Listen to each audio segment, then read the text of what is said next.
Welcome back to What Arty Noobs with General Disturbance. This is the 105 leFH18B2, the French Tier 5 Premium SPG that we know and love as VP La Pew Pew. You might know it's a leFH, a leaf blower, or even a leHEPA. This one is located on the north spawn of Tundra, and it's under the command of Appa561 of OLIMP. Game on. Well, Appa was online last night. I saw him on his stream, and he had two really good games, and he sent both of them in for us, so we get to see them. Now, it's a 105mm light field howitzer mounted on top of a Char B1 hull. They only made 16 of these, but they were used by the Germans, and we don't know where they ended up. So, we don't know where they are, but they were probably scrapped in the end. Okay, it looks like he's going to fire from just around this corner. In not a great corner to fire from straight ahead, but he can fire onto the hill. Now let's see where he's going to aim. Okay, he is aiming onto the hill. It's a good spot to fire from the hill because of course he can shoot over the top of the rocks into the enemy. Dialing in on the EC8. Doesn't get a hit because he hits the rocks instead. But he should be able to get a shot at that P43. Unfortunately, that one hits the rock as well. Now, the trajectory is kind of flat, actually, which is one of the reasons why it's difficult to get shots over rocks. But now he should be able to get accurate shots on these guys. And he does get a nice hit on the chappie. 116 hit points.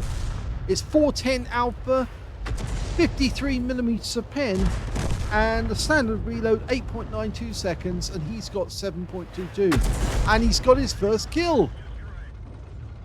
Okay, he's going for the P43 now.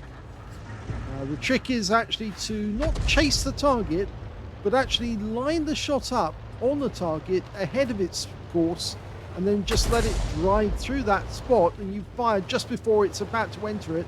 And the shell reaches the target just at the moment. Now he's looking away after he shoots, and yes, that's a common psychological problem. In fact, actually, I've noticed it from other players, that if you look away like that, you're actually trying to... Well, he gets the kill.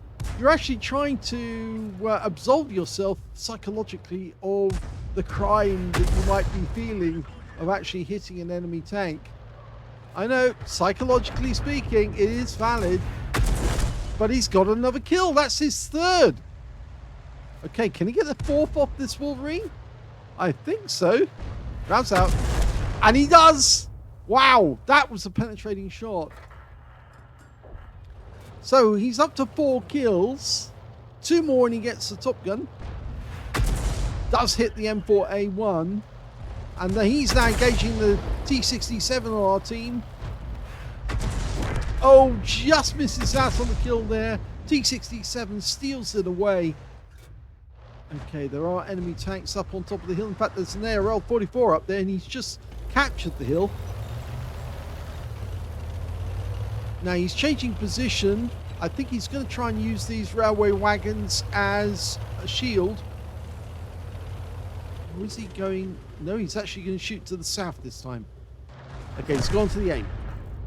Enemy Arty spotted, and it's also a VP. Now he probably doesn't realise he's been spotted. Well, he does now because he's just been hit by the other Arty on our team, a Hummel. And there's the kill shot. He raised his gun just before he was wiped out. I think he knew. He got warning the shell was inbound and knew that there was nothing he could do to get out of the way in time. The VP doesn't go very fast. It's only at 28 kilometers an hour top speed. In fact, actually, that does make it better to actually have the turbo to actually increase the speed so you can get about faster. Just missed the AMX-13 FL11, which is a kind of underpowered light tank. Actually better putting a turbo on one of them simply because the turbo does make it go a little faster. Yes, I'm surprised actually how poor this premium tank actually was. It's certainly not OP, the AMX-13 FL11, but I did manage to get a second-class tanker on my first game in it, and a patrol duty and also a spotter medal. Mainly because I was actually playing as a traditional spotter tank. Okay, well, he couldn't get a shell over into the far west corner at the moment, mainly because the rock face is getting in the way, and the enemy tank that was over there has actually been wiped out. There's an AMX-13 FL11. I think he can probably get a shot at that guy.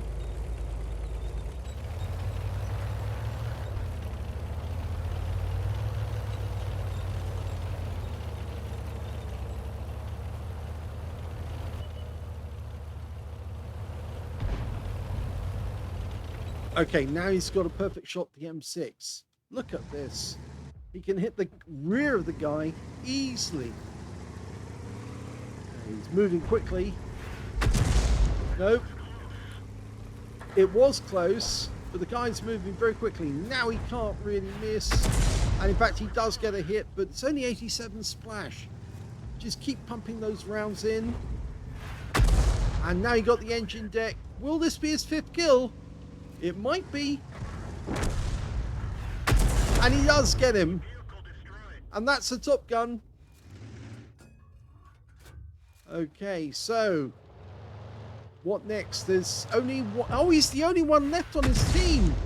All the others have died, and he's just been spotted by the enemy ARL-44. You can see where he is. He's just over there.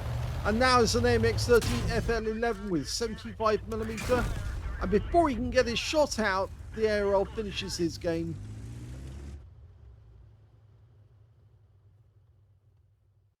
Here's the end of battle result, and that was the first class tanker for Appa561 of OLIMP in the 105 leFH18B2.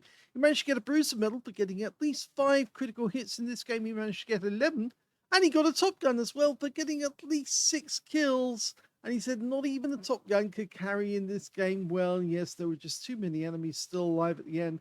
5,917 was the win 8 for the game, so it was Super Unicum standard. Let's have a look at team score. Well, the highest damage in the game actually went to the ARL-44, who got 2,524 hit points. He picked up a Radley Waters medal, high caliber, and a Top Gun in that game. And in fact, the last kill was his Radley Waters, and that happened to be Appa561. The second highest damage was to Appa. He got 2,016 hit points, and the third highest damage went to the M6 on the enemy team, 1,415. When it came to kills, it was the ARL-44 got 8 kills in that game. 6 kills went to Appa, 2 kills went to the T67 on his own team, the M6 and the FP304 on the enemy team. And when it came to base XP, it was the ARL-44 again. He's the only player to get over 1,000 base. He got 1,326. The M6 got 661. And then it was Appa in 3rd place on base XP with 594. He fired 22 rounds, so he didn't even get through half of his ammo. Got 12 direct hits on the enemy and 5 penetrating shots, 12 splash. Damage of 2,016 hit points, all of it, no, not all of it, 1,098 of it was at more than 300 meters, the rest at close range. So it was a fair amount of done at close range. 2 hits received, both penetrations. The last one, of course, was the fatal shot. And he damaged 8 of the enemy, killed 6, and did 265 hit points of damage assistance. On a premium count, he earned a profit of 48,833 credits from the game. And he also took away 1,970 experience points as well, but sadly it was a loss. So let's have a look at the second replay that Appa sent in. The second game is on the north spawn of Malinovka. Let's get this show on the road. And we've got no sound. We'll restart the game.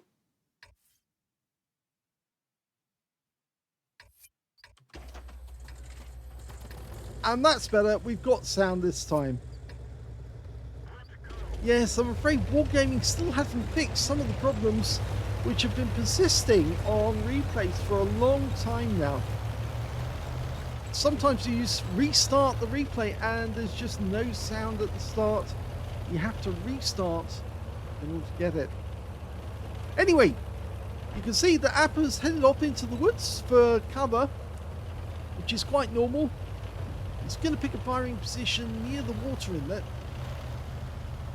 In fact, actually, he's decided to go to the other side of the inlet, which is unusual because normally most Arty will actually try to stay on the north side.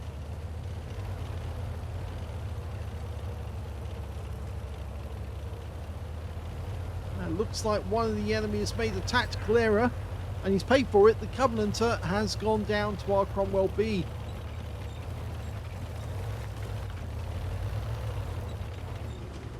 Okay, we're ready to go. Well, we can see a Churchill 3 at the other side of the battlefield. And he's a one-shot now. Rounds out. Oh, no, it's going to land behind him.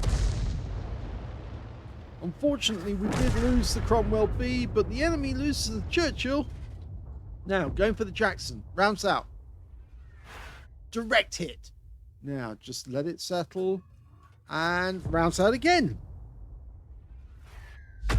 Unfortunately, he has moved this time.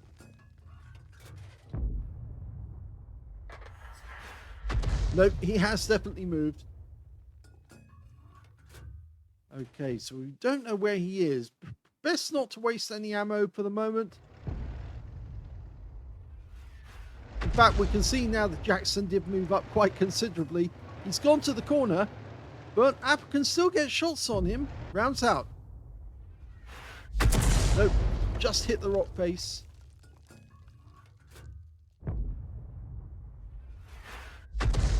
Nope, didn't get anything off that one either.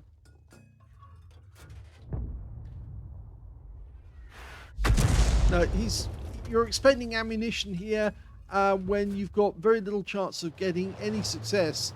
This is where you can use your ammo effectively. Well, first shot was a snapshot, didn't go anywhere, well, close but no cigar.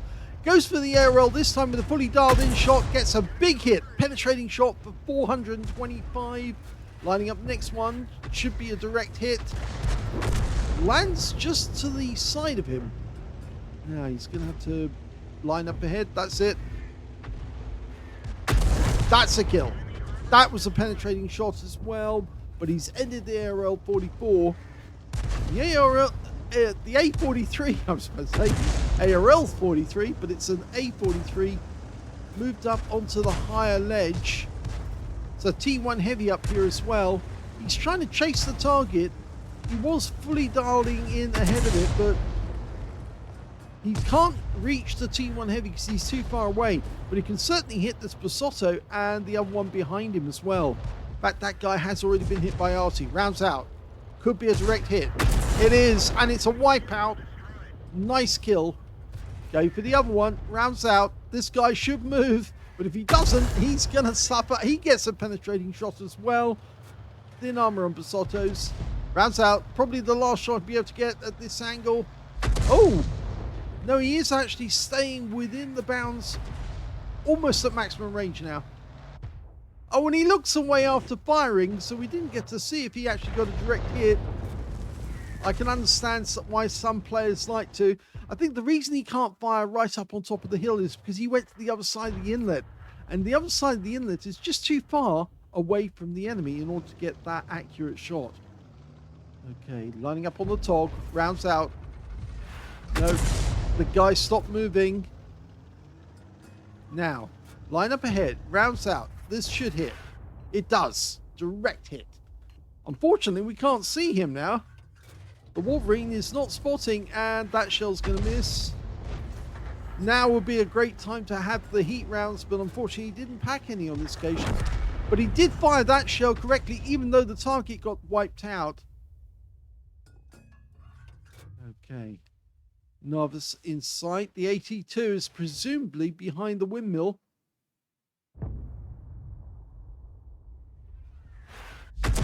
Nope, nothing from that. Best to conserve ammo.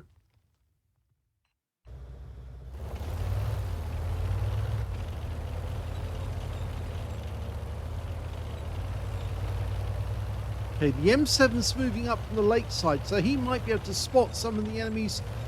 And by moving forward, Appa's making it much easier for him to reach those enemy tanks that he can't see at the moment. He is within range, and there's the T1 Heavy. He's up on top of the hill, sitting behind the bush.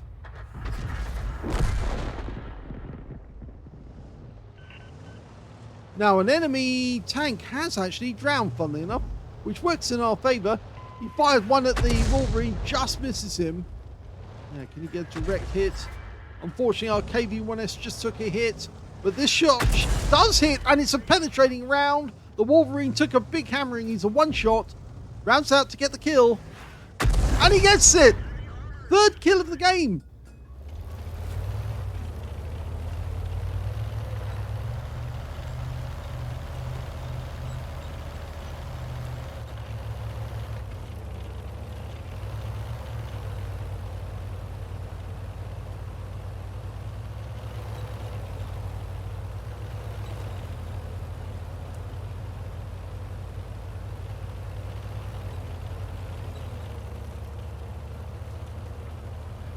Well, I thoroughly approve of what he's doing here. He's getting closer to the enemy to make sure that the flight time of the shells is reduced to the bare minimum.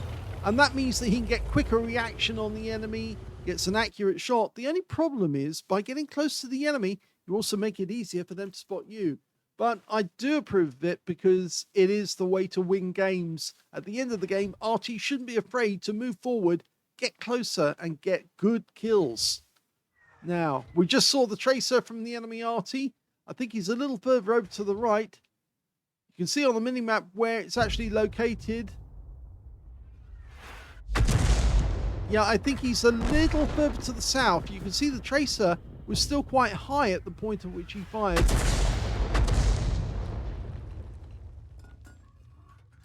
Now, there's still 2 tank destroyers out there and 2 Arty.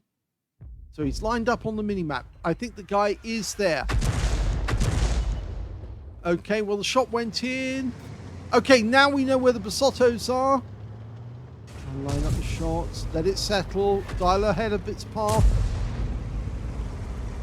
And our box tank definitely wants the kill, but he suffered a big penetrating round from the Basotto. And the box tank goes down rather needlessly, but the Basotto goes down as well. And now one of the enemy RT has been spotted. We're fully dialed in. Rounds out. Long flight time. This is why you need to get closer to reduce that flight time for the shells. Nope. Nothing, I'm afraid. He must get closer.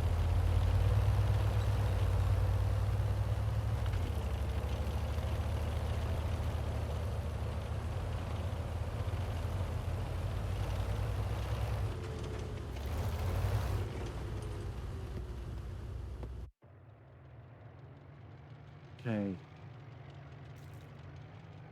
Still 2 enemy RTs out there. And 1 tank destroyer now. It's just the Jackson that's left.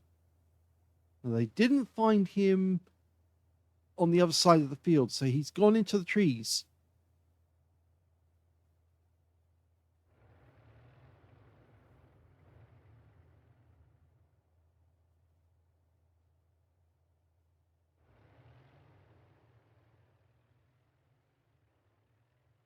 And it's suddenly gone very, very quiet. 17 rounds left. He does need to conserve ammo. You can't afford to waste too much. And they found one of them. It's the Jackson.